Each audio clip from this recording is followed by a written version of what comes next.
You're really in the way. You need to get out of the car because you're taking too much space. What? I couldn't believe my ears when my mother-in-law said that.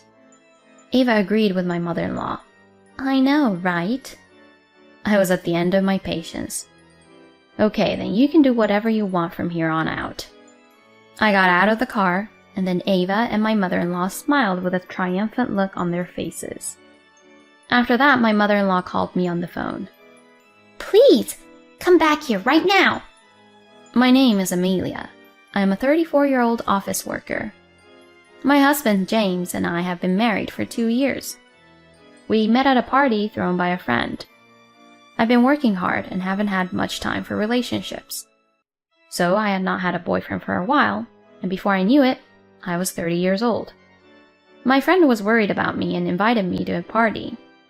There I met James, who was the same age as me. Since James and I were the same age, we had a lot in common, and we had a lot of fun talking. We started seeing each other occasionally and started dating. He was kind, funny, and entertained me on our dates by making all kinds of date plans. When I was with him, I was laughing all the time, and my cheeks and stomach muscles felt like they were about to cramp. Our relationship progressed, and after 2 years, we decided to get married. Usually you meet each other's parents when you tell them you're getting married, but I had already met his parents when we were dating. Since he lived with his parents, he would sometimes invite me over to their house for dinner. So I already knew them well. They were very kind to me, and treated me like a real daughter. Amelia, you are such a good girl. I wish you would become James' wife. My mother-in-law would often say this, and James would get embarrassed. Mom, don't say things like that all of a sudden. I was so surprised, I almost spat my water out. Oh, it's fine. I'm just saying how I feel. But if you don't propose to her soon, she's going to leave you. Hey, don't say something scary like that. I couldn't help but giggle when I saw James getting really flustered. It makes me smile to see them as a warm and really nice family. My family wasn't like this, and I think that's why I admire them so much. My parents divorced about 18 years ago because of my father's infidelity. I was 16 years old at that time, and I really hated my father for betraying my mother. After that, I didn't trust men much anymore. I guess that's why my marriage was delayed, because I had a slight distrust of men. But I was still able to open my heart to James, and I knew that I could have a warm family with him. This feeling became even stronger when I met my in-laws at my parents-in-law's house. Then I married James. My mother cried when she saw me in my wedding dress. I hope that you can have a warm and happy life. Congratulations on getting married, Amelia. Thank you, Mom. I'm already very happy now, so don't worry about me. When my mother cried, I cried too. After the wedding ceremony, I started my married life with James. We were very happy as newlyweds. I was very happy to be in the same house with James every day, to sleep at night, and to wake up in the morning with him next to me. If I had one complaint, it was that I had to do more of the housework than he did. James can't cook at all because he's lived at home all his life. I told him to give it a try, but he was even more clumsy than I thought he was, and I thought there was going to be some kind of accident, so I decided that I would be in charge of the cooking. But it was hard to come home and cook dinner when I was very tired after working late. To be honest, it sometimes annoys me that James comes home earlier than me and I have to cook dinner while he's lying on the sofa watching TV in my sight. Still, James never complains about my cooking, and he doesn't complain when I work late and cook dinner late, which I appreciate. Even though we are a couple, we are both human beings, so we have our flaws and things that we don't like about each other. I thought that if we were happy for the most part, we would be a good match. So I think that my marriage with James has been more of a happy one. James is still a funny guy and we have the same interests in TV shows, so we don't have to fight over the channels. We were happily married for the next 2 years. 2 years passed, and we were still living the same life as before, until one day, James suddenly suggested this to me. I think it's time we live at my parents' house. What? I couldn't understand what James was saying at first. What do you mean? Does that mean you want to move in with your parents? I asked in surprise, and James laughed and said, What else could it mean? Huh? Are you serious? James was a little miffed at my reaction. What, you don't like it? Oh, it's not that. It was too sudden. I was just in shock. Did your mother suggest this? Well, yes, but it's something I've been thinking about for a while. After we spent some time together as a married couple, we'd move back in with my parents. But I had no idea that James was thinking of such a thing. And I had no idea that his in-laws were planning to move in with us too. If that was the case, he should have told me before we got married. But my in-laws are very kind, and I've been visiting them regularly since we got married. They treated me well each time, and I didn't mind living with them that much. Well, I would have liked to have a little more time alone with my husband, though. I agreed to move in with my in-laws. James was very happy we moved as soon as possible. I look forward to living here. I'm glad you're here, Amelia. Please, come in and put your things away. Alrighty. I grabbed my luggage and followed my mother-in-law. This is your room starting today. What? It was a small room which seemed to be used as a storage room. Here? Yes. Do you have a problem with it? My mother-in-law looked at blankly and asked me this. I was even more surprised to see my mother-in-law looking at me like that. Oh well, aren't James and I going to be in the same room? He has his own room. There's no room for all your stuff. Well, you can sleep in his room at least. I'll do that. I could not hide my confusion because my mother-in-law had lost all of her gentle atmosphere. Then seeing my bewildered face, my mother-in-law said to me with a sly smile, Were you surprised by my sudden change in attitude? Unfortunately, this is the real me. I've been putting up an act and pretending to be a good person. I've been trying to catch you off guard. What? It's finally worth it that James married you. What do you mean? You'll find out later. My mother-in-law was smiling wryly. I became anxious about my future life living in this house. And the next day, it began. Amelia, how long are you going to stay in bed? Hurry up and get up and do the housework. My mother-in-law yells at me to wake up. The time is 4 o'clock in the morning. When I was puzzled as to why I had been woken up at such an early hour, my mother-in-law ordered me to leave the garden, prepare breakfast, and pack lunch for my husband. I couldn't refuse her, and did as I was. I worked hard all morning and was exhausted by the time James and my father-in-law woke up. My mother-in-law would complain to me, What's the matter with this food? It doesn't taste very good. Or, You really are a terrible cook. I looked at James and my father-in-law to ask them for help, but they both looked at me like they didn't know me, and I despaired. At this point, I wondered if I was being forced to live with my in-laws to be treated like a slave. No, I was almost certain of that. I had already resigned from my job at the time of moving in with my in-laws, after James has urged me to quit my job. This meant that I would have to be a stay-at-home mom doing housework all day, long under my mother-in-law's watchful eye. James probably discussed this with his mother to have this happen. When I realized this, I despaired. I had no idea that James and my in-laws had colluded to do that. My mother-in-law made me work all day long as if she had found herself a slave. If she didn't like something, she would complain about it until she got her way. When she got tired of it, she would make me do all the hard work while she lounged on the couch. I was extremely angry to see my mother-in-law lying down comfortably while I was so exhausted. But if I tried to complain, my mother-in-law would get very angry with me. So I had no choice but to obey my mother-in-law. But anyway, I asked James that night to find out what was really going on. "Hey, your mother has been very rude to me. Did she propose moving in with you in order to bully me from the beginning?" Well, now that I think about it, it was too direct a question, but I still had to confirm it with James. But James' eyes widened and he got angry. Huh? What the hell are you saying?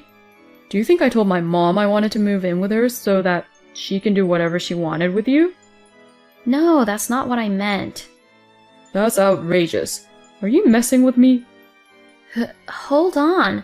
That's not what I wanted to say. James wouldn't listen to me, no matter how hard I tried to clear up the misunderstanding. And it was only after that James began to speak harshly to me too. You're right, Mom. Amelia's cooking is terrible.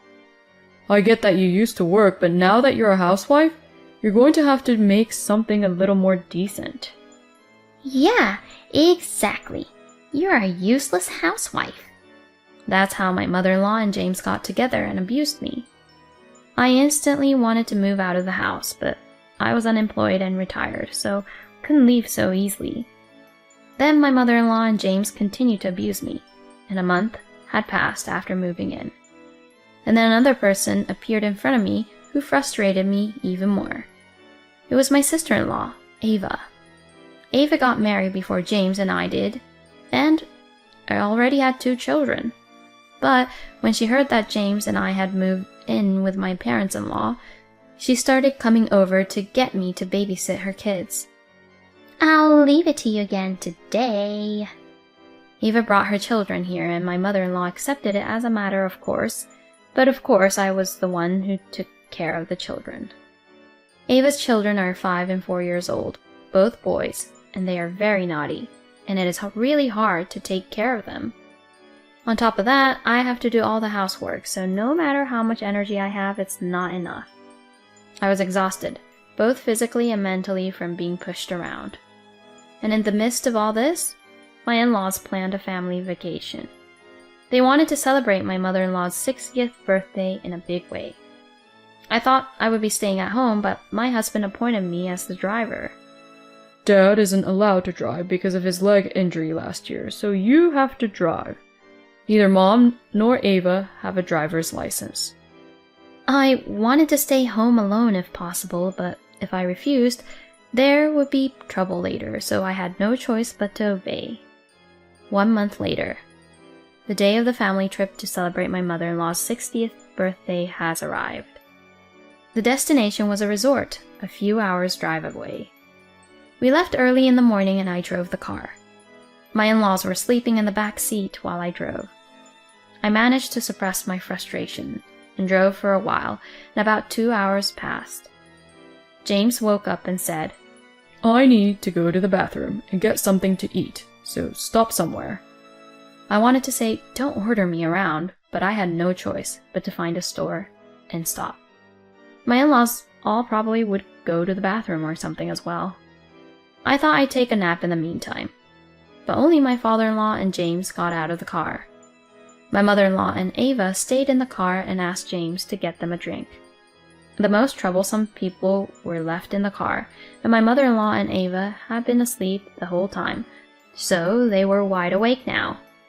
They took this opportunity to curse at me. You're a terrible driver. I couldn't sleep well at all.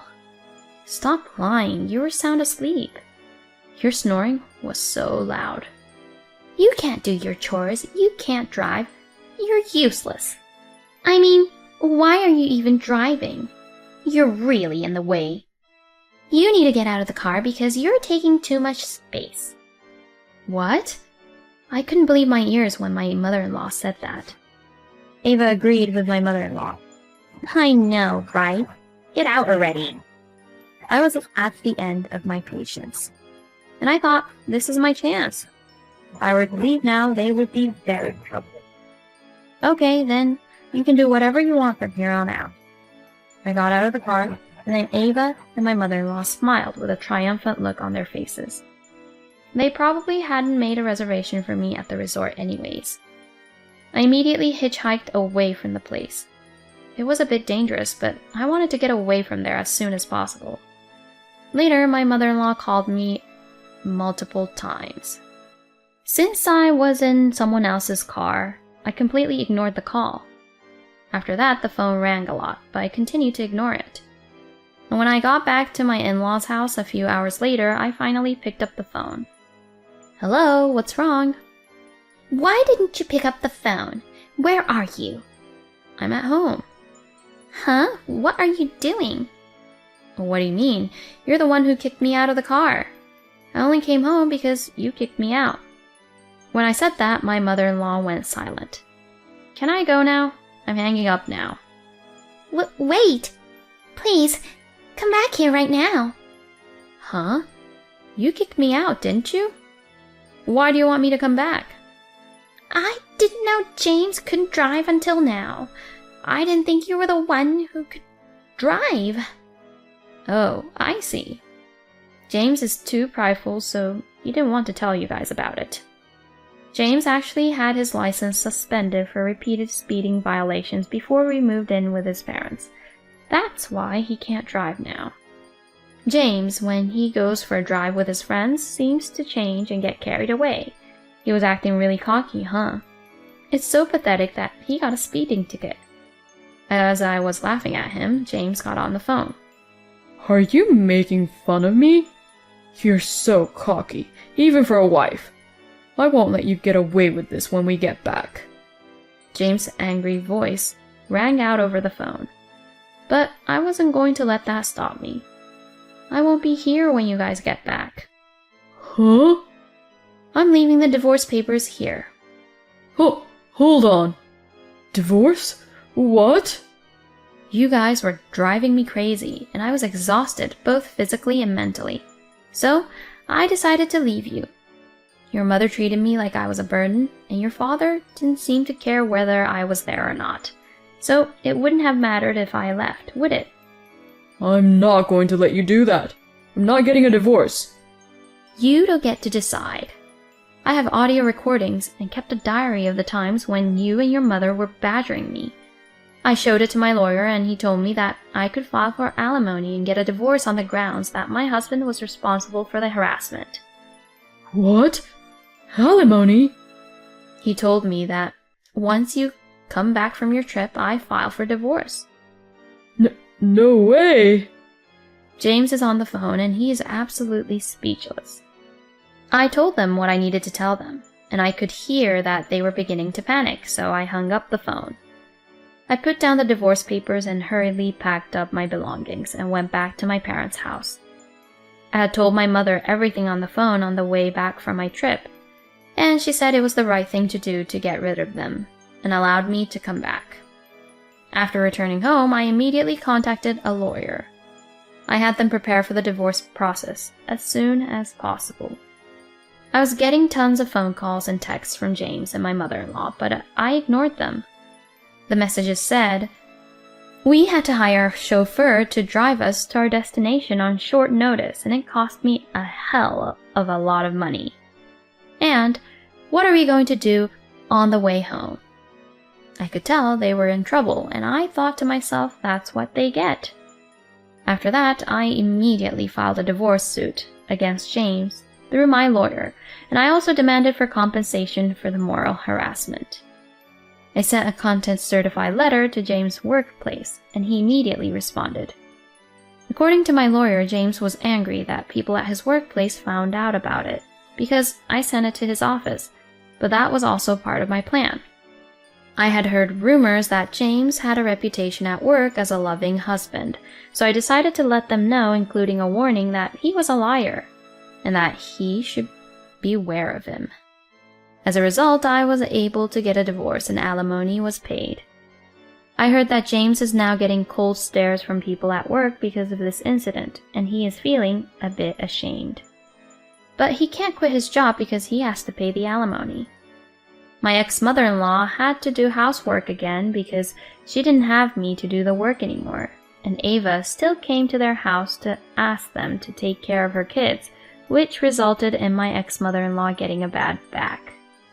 Since then, she has had to go to the hospital because of her back problems. Also, Ava was having an affair. It was discovered that she had left her child with her parents in order to go on dates with other men during the daytime. Her husband divorced her and demanded alimony. Ava turned to her parents for help, but her mother was furious with Ava because she hurt her back taking care of her children that she had left with her to go on dates. James texted me and asked me to get back together with him, but I blocked his number and ignored it. Right now, I am living with my mother and found a new job, and I am doing well. I'm not looking for a relationship or marriage for a while, so I'm going to cherish the time I get to spend with my mom now.